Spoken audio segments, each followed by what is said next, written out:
नमस्कार मित्रांनो, तुमचं पुन्हा एकदा 9875 स्टोरी या यूट्यूब चॅनलवर स्वागत आहे.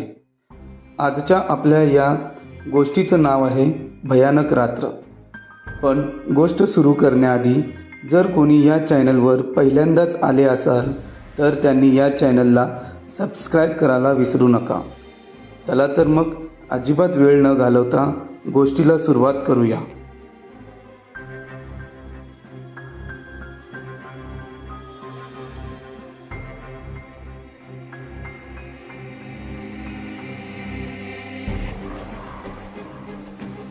भयानक रात्र.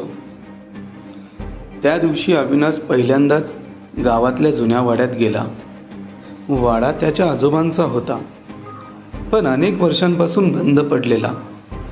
गावकरी सांगायचे, रात्री तिकडे जाऊ नका, आवाज येतात, सावल्या फिरतात.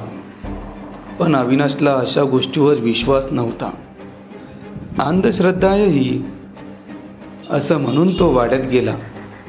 रात्री तेथेच थांबण्याचं ठरवलं.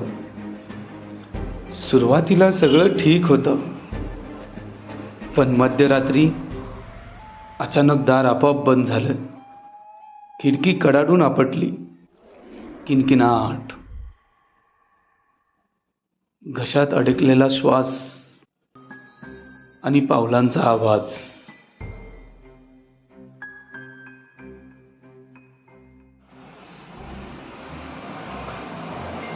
तो उठून बाहेर पाहतो. अंधारात एक स्त्री उभी, काळा झगा, चेहरा अस्पष्ट.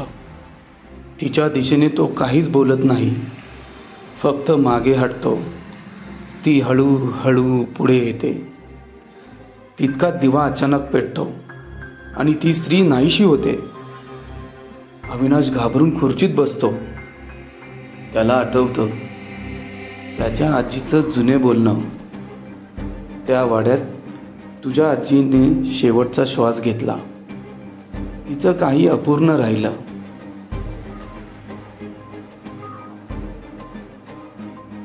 तो खोलीत शिरतो आणि एका जुन्या कपाटात एक डायरी सापडते. त्यात शेवटच्या पानावर लिहिलेलं होतं,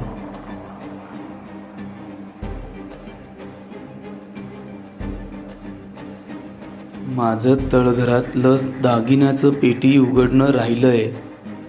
माझ्या कोणीतरी आपल्या माणसाने ते उघडलं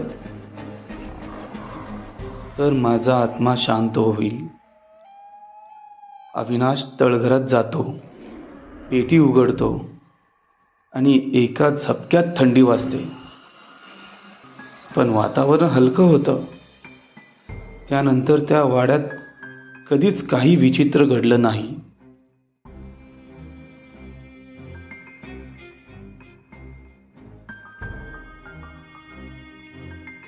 ती एक भयानक रात्र होती,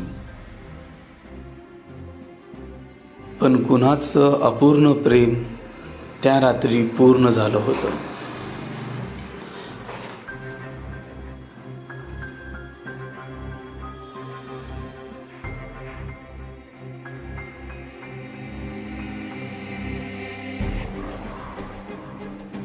या पुढील गोष्ट म्हणजेच तळघरातील दडलेलं रहस्य आपण लवकरच पुढच्या भागात सादर करू. धन्यवाद मित्रांनो. आपल्याला जर ही गोष्ट आवडली असेल तर लाईक करा, शेअर करा, सबस्क्राईब करायला तर अजिबात विसरू नका.